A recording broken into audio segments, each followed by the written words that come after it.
के निजी और सरकारी स्कूल का है, जहां कक्षाएं खुलने के बाद बच्चे स्कूल में प्रवेश कर रहे हैं। स्कूलों में बच्चों का मास्क और टेम्परेचर चेक करते हुए साफ तौर पर देखा जा सकता है। भले ही हरियाणा सरकार ने स्कूलों को खोल दिया हो, लेकिन आज भी कम बच्चों को ही स्कूल में आते देखा गया। प्राइवेट स्कूल की शिक्षिका सोनी यादव की माने तो सरकार ने यह अच्छा काम किया है और हम इसके लिए सरकार का आभार व्यक्त करते हैं। स्कूल के गेट पर ही बच्चों को चेक किया जा रहा है और मास्क और टेम्परेचर का विशेष ध्यान दिया जा रहा है। अगर कोई बच्चा मास्क नहीं पहनता है और यदि उसे खांसी, जुकाम, बुखार है तो वापस उसे घर पर भेजा जा रहा है। Sonia Yadav, principle of KD senior secondary school. लगातार कोरोना काल की तीसरी लहर चल रही है, उसको देखते हुए किस प्रकार की सावधानियां स्कूल में बरती जा रही है? सावधानियाँ सभी तरीके की बरती जा रही है, जैसे कि बच्चों की एंट्री के टाइम पे प्रॉपर टेम्परेचर चेक होता है। अगर किसी बच्चे का टेम्परेचर हाई पाया जाता है तो हम उसको घर वापस भेज देते हैं पेरेंट्स के साथ, और प्रॉपर सोशल डिस्टेंसिंग के साथ स्कूल में बच्चों की एंट्री हो रही है। मास्क प्रॉपर बच्चे लगा रहे हैं और टीचर्स भी प्रॉपर मास्क वगैरह यूज़ कर रहे हैं। सैनिटाइजेशन होता है स्कूल का। लगातार कोरोना काल की तीसरी लहर चल रही है, उसको देखते हुए छोटे बच्चे हैं वो कहीं ना कहीं संक्रमित जल्दी हो पाते हैं जी। तो सोशल डिस्टेंस की बात की जाए तो कैसे एक क्लास के अंदर कितने बच्चे बैठते हैं इस बात? सर, एक क्लास के अंदर मैक्सिमम 10 स्टूडेंट्स या 12। पहले कितने बैठते थे, इस बार कितने बैठाए जा रहे हैं? अब तो सोशल डिस्टेंसिंग के साथ बैठाए जा रहे हैं। एक बेंच पे एक बच्चा है और 2 बेंच में भी कम से कम 1 फीट की दूरी है उसमें आपस में बेंचेस में।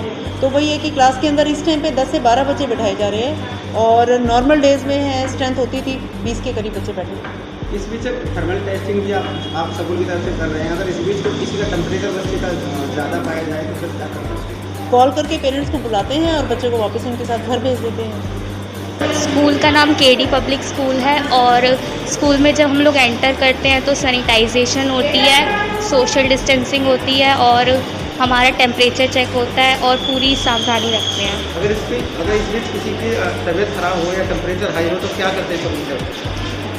उनको घर भेज देते हैं और उनको रेस्ट लेने को कहते हैं और उनको क्वारंटीन करने के लिए भी बोलते हैं। तो स्कूल के अंदर समय पर किया जा रहा है या फिर क्या सोशल डिस्टेंस की बात करें स्कूल में कैसे बनाया जा रहा है, मेंटेन किया जा रहा है? पूरी तरह से सोशल डिस्टेंसिंग होती है, एक बेंच पे एक बच्चा बैठता है और मास्क प्रॉपर लगाते हैं और टीचर सब ध्यान रखते हैं।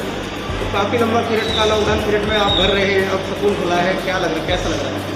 अच्छा लग रहा है और पूरी मतलब लग रहा है कि हम लोग सेफ़ हैं और मतलब पूरी सोशल डिस्टेंसिंग हो रही है और पढ़ाई भी ढंग से हो रही है। क्या नाम है आपका? मेरा नाम भारवी है। किसी स्कूल में पहुँचे हैं, कोरोना काल चल रहा है, उसको देखते हुए किस प्रकार की सावधानी स्कूल के अंदर बरती जा रही है? मैं केडी पब्लिक स्कूल में हूँ और हमारे स्कूल के अंदर सैनिटाइजेशन भी होता है, टेम्परेचर चेक भी होता है, सोशल डिस्टेंसिंग भी मेंटेन होती है। एक बेंच पे एक बच्चा भी बैठता है और सब कुछ अच्छी तरह से हो रहा है। टीचरों की तरफ से कैसे आपको जागरूक किया जाता है कि कोरोना काल की तीसरी लहर लगातार चल रही है, उसको देखते हुए कैसे सावधानी की बात की है, कितनी सावधानी से की जाती है? स्कूल के अंदर तो पूरी सावधानी है, मास्क लगाया जाता है सबको और टीचर भी अपनी तरफ से पूरी हमारी वो करती हैं, हेल्प करती हैं। सप्लीमेंट्री करने से पहले किस प्रकार की सावधानी होती है, सैनिटाइजर कैसे सैनिटाइज होता है, कैसे आप लोगों को बच्चों को? जब हम सुबह स्कूल आते हैं तो सबसे पहले हैंड सैनिटाइज़ किया जाता है, क्लासरूम सैनिटाइज होता है। उसके बाद एक एक बेंच पे एक बच्चा बैठता है और हमारा फीवर भी चेक किया जाता है। एक सबके फेस में मास्क होता है, कंपलसरी है ये चीज़, और सब कुछ सही से करते हैं। अगर किसी बच्चे का टेम्परेचर हाई होता है तो उसे घर भेज दिया जाता है और मेडिसिन लेने के लिए कहा जाता है, रेस्ट करने के लिए कहा जाता है घर पे। वहीं जिला शिक्षा अधिकारी रितु चौधरी की माने तो सरकार ने तो बिल्कुल लेकर जो नियम लागू किए हैं उनकी पूरी तरह से पालना की जा रही है। अगर ऐसा कोई सरकारी या प्राइवेट स्कूल मिलेगा जो नियमों की पालना नहीं कर रहा है तो उसके खिलाफ कार्रवाई की जाएगी। मैं रितु चौधरी हूँ और यहाँ पर जिला शिक्षा अधिकारी के पद पर कार्य कर रही हूँ।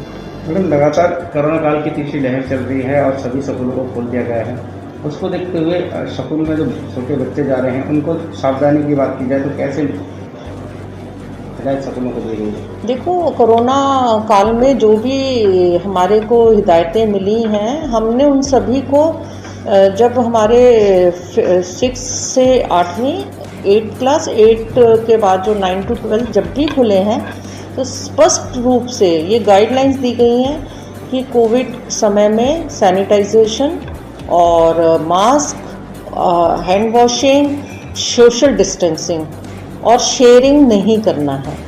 शेयरिंग नहीं करना है। बाकी जो फर्स्ट फ्लोर है उनको बिल्कुल एकदम छोटे से छोटे लेवल पर उसका प्रयोग करना है।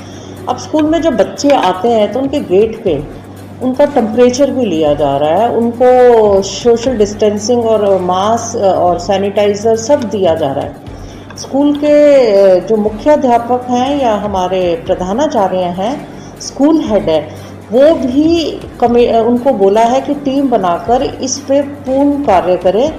रोज़ की रोज़ हमारे पास डाटा भी आ रहा है कि यदि स्कूल में इतने बच्चे आ रहे हैं तो इतने बच्चों का टेम्परेचर आ रहा है।